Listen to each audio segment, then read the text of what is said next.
Bienvenue dans Il était une fois la Bible, le podcast qui vous raconte l'épopée passionnante de la Bible. Livre de Samuel, Saül, reconnu roi par le peuple. Dans l'épisode précédent, nous avons fait la connaissance avec le fils de Kish, qui ne s'appelle pas Lorraine, mais Saül. Alors je tiens à préciser que cette blague n'est pas de moi. Marie Cornutenard, assume ton humour, s'il te plaît. À milieu de ces questions de roi, Saül est à la recherche d'ânesse perdue. C'est pourtant lui que Dieu a choisi pour être le premier roi d'Israël.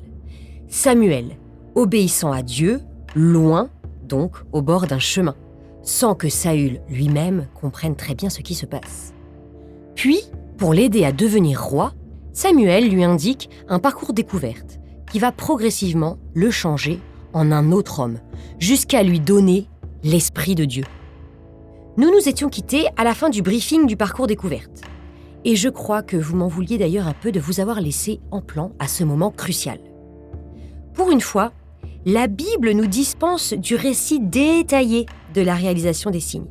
L'auteur a l'air pressé de nous raconter le signe le plus important, celui qui va transformer Saül en un autre homme.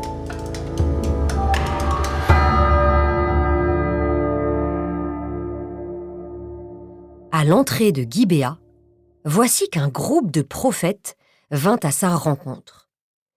L'Esprit de Dieu s'empara de lui, et il fut saisi de transe prophétique au milieu d'eux. Alors, tous ceux qui le connaissaient de longue date virent qu'il prophétisait avec les prophètes. Et les gens se dirent l'un à l'autre : « Qu'est-il donc arrivé au fils de Kish ? Saül aussi est-il parmi les prophètes ?» Un homme de cet endroit intervint pour dire : « Et qui est leur père ?» Voilà comment est né le proverbe : « Saül aussi est-il parmi les prophètes ?» C'est très drôle d'imaginer les gens bien élevés de Gibéa en train de discuter entre eux en faisant la queue à la boulangerie. Comment un garçon de bonne famille, comme le fils de Kish, peut-il se comporter comme ces illuminés ? Qui est leur père ? On ne sait même pas d'où ils viennent. En effet, à cette époque, les prophètes étaient parfois des gens pauvres et un peu fous, qu'on ne respectait pas beaucoup. Samuel était une exception. Voir Saül traîner avec ce groupe a tellement choqué les gens de son entourage que c'est devenu un proverbe. Saül aussi est-il parmi les prophètes ? Est-ce que cela ne nous fait pas penser aussi à quelqu'un qui sera rejeté par les gens de son village et qui l'expliquera aussi par un proverbe ? Eh bien oui, c'est Jésus lui-même qui a soupiré en disant que nul n'est prophète en son pays. En tout cas, cette réaction montre bien que Saül est transformé en un autre homme, même si ça ne plaît pas à tout le monde. Après ses voisins, c'est à sa famille de poser des questions. L'oncle de Saül lui demanda, ainsi qu'à son serviteur : « Où êtes-vous allés ? » Il répondit : « À la recherche des ânesses, mais nous n'avons rien vu, et nous nous sommes rendus chez Samuel. » L'oncle de Saül dit : « Raconte-moi donc ce que Samuel vous a dit. » Saül répondit à son oncle : « Il nous a simplement annoncé que les ânesses étaient retrouvées. » Cependant, à propos de la royauté, il ne lui raconta pas ce qu'avait dit Samuel. Le texte ne nous dit pas pourquoi Saül ne raconte pas à son oncle qu'il a été oint par Samuel. Mais la réaction des gens du village nous donne un indice. Saül risque de ne pas être pris au sérieux s'il annonce qu'il est roi. Samuel le sait bien, et c'est pour cette raison qu'il va lui-même organiser l'annonce. Samuel convoqua le peuple auprès du Seigneur à Mispa. Il dit aux fils d'Israël : « Ainsi parle le Seigneur, le Dieu d'Israël. C'est moi qui ai fait monter Israël d'Égypte, qui vous ai délivré de la main des Égyptiens et de tous les royaumes qui vous opprimaient. Mais vous, aujourd'hui, vous avez rejeté votre Dieu et vous lui avez dit : c'est un roi que tu établiras sur nous. » Donc Samuel est toujours aussi énervé que le peuple demande un roi. Mais son attitude est très touchante. Il obéit fidèlement à Dieu, Par exemple, ici, en transmettant ses messages, quand il dit « Ainsi parle le Seigneur ».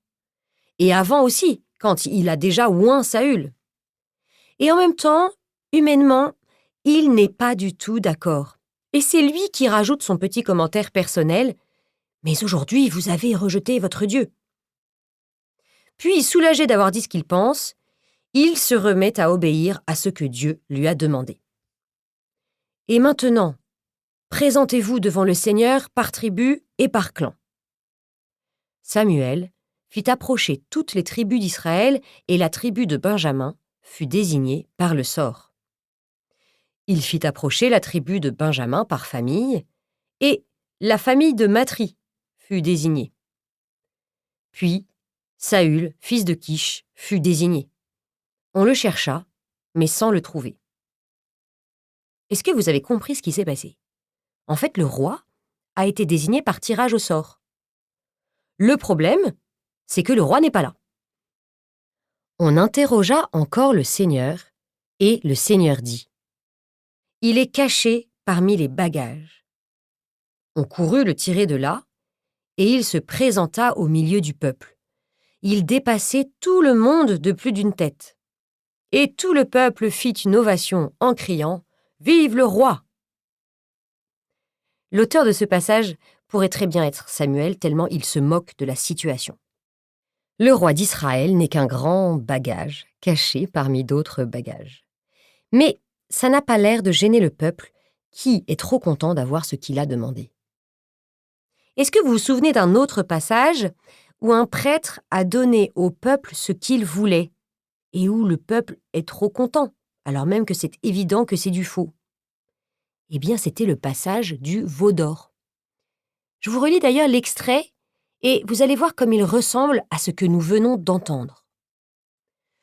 Le peuple dit à Aaron « Fais-nous des dieux qui marchent devant nous. » Aaron leur répondit « Enlevez les boucles d'or qui sont aux oreilles de vos femmes, de vos fils, de vos filles, et apportez-les-moi. » Tout le peuple se dépouilla des boucles d'or qu'ils avaient aux oreilles, et ils les apportèrent à Aaron.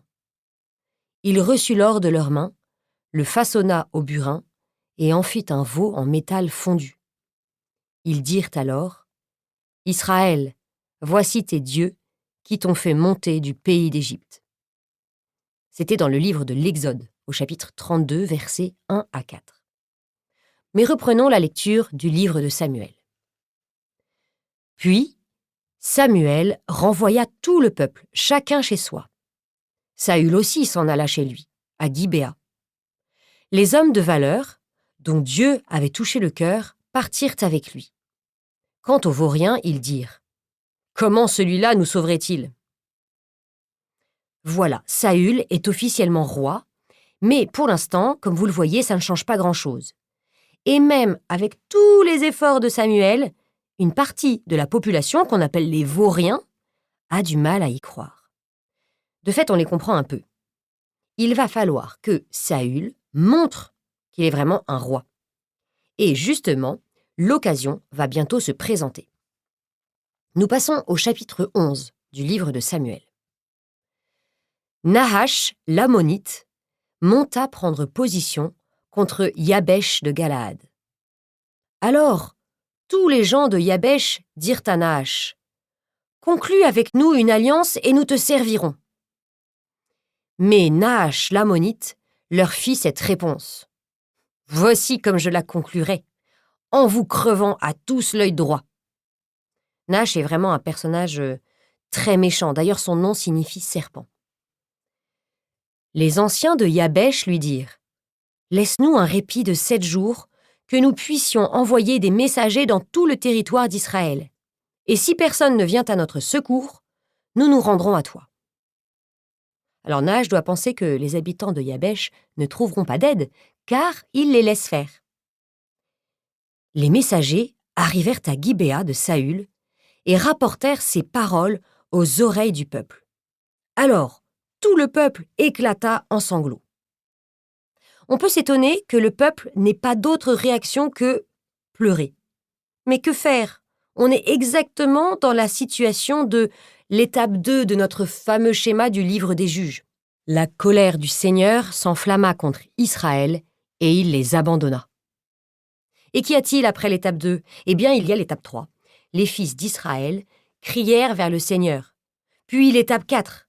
Et le Seigneur suscita pour eux un sauveur.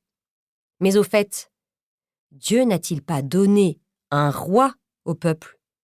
Ce serait quand même le moment de s'en souvenir. Où est-il d'ailleurs ? Le voilà justement. Or, voici que Saül revenait des champs derrière ses bœufs, et il demanda « Qu'a donc le peuple à pleurer ainsi ?» On lui répéta les paroles des gens de Yabesh. Vous vous souvenez, après le tirage au sort, chacun était rentré chez lui, et Saül comme les autres. On apprend maintenant qu'il a même repris son travail comme si de rien n'était. Peut-être même se demandait-il si tout cela n'avait pas été un rêve. L'Esprit de Dieu s'empara de Saül quand il entendit ces paroles, et il s'enflamma d'une grande colère. Il prit une paire de bœufs, les dépeça, et en envoya les morceaux dans tout le territoire d'Israël par l'entremise de messagers qui dirent « Celui qui ne partira pas au combat derrière Saül et Samuel, voilà ce qui arrivera à ses bœufs. » Ça y est, Saül réagit en chef. Mais en même temps, comme il n'est pas très sûr de lui, il nomme quand même Samuel, qui est lui respecté par tout le peuple. Alors que Samuel n'est absolument pas au courant. La terreur du Seigneur s'abattit sur le peuple, et ils marchèrent tous comme un seul homme. Le lendemain, ils pénétrèrent dans le camp aux dernières heures de la nuit et frappèrent les Ammonites jusqu'à l'heure la plus chaude du jour. Alors les survivants se dispersèrent et il n'en resta pas 2 ensemble. C'est une victoire éclatante. Saül a montré qu'il était le roi dont rêvait le peuple. C'est sûr que si maintenant on demandait au peuple de choisir lui-même un roi, il désignerait Saül. C'est sûrement la réflexion que se fait Samuel d'ailleurs. Samuel dit au peuple « Venez, allons à Gilgal. Nous y renouvellerons la royauté. » Tout le peuple alla donc à Gilgal. Là, on fit roi Saül en présence du Seigneur. On offrit des sacrifices de paix, et là, Saül et tous les gens d'Israël se livrèrent à de grandes réjouissances. Et de 3, c'est la 3e fois que Saül est fait roi. La première fois, il a été oint secrètement par Samuel, sans doute à Rama. Ensuite, il a été choisi au milieu du peuple par tirage au sort à Mispa. On a d'ailleurs fini par le retrouver dans les bagages. Et là, il est fait roi avec l'approbation de tout le peuple à Gilgal. Donc Rama, Mispa, Gilgal. En fait, chaque étape était indispensable. La première fois était pour Saül lui-même. C'est là qu'il a reçu sa mission. La deuxième fois était pour que le peuple voie que Saül avait été choisi par Dieu, par le tirage au sort. Et la 3e fois permet que le peuple puisse en quelque sorte choisir ce roi. Pour votre information, on estime que Saül est devenu roi environ vers 1030 avant Jésus-Christ. Voici donc Israël avec son premier roi, grâce à Samuel qui s'est mis à l'écoute de Dieu et de sa parole. Mais si Israël possède un roi, a-t-il encore besoin de Samuel ? Sa mission n'est-elle pas accomplie ? On se donne rendez-vous la semaine prochaine pour voir comment Samuel va prendre sa retraite et remettre lui-même sa charge. À très bientôt.